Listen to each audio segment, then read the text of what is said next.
utuh kayak gini dapat berapa kira-kira, Mas? Berapa kubik ini?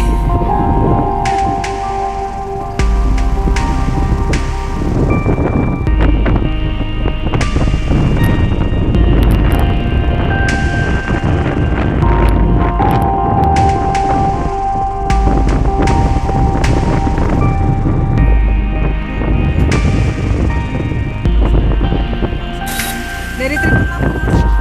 Tribun Lampung.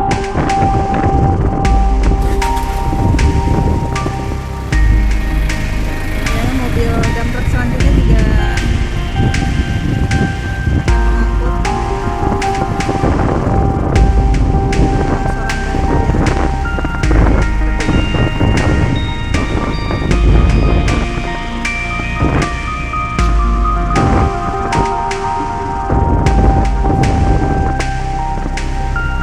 setiap harinya masyarakat di Sukamanati Baru, di mana kebanyakan berprofesi sebagai penambang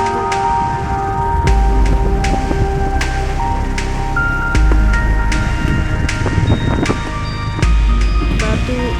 Perbukitan ini sudah hampir tergerus habis, dan setelah batu bukit raya kemudian dijadikan rumah oleh warga seperti ini,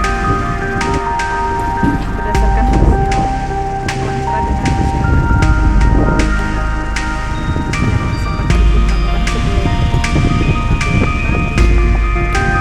masih terjadi longsor. Jangan lupa subscribe ya.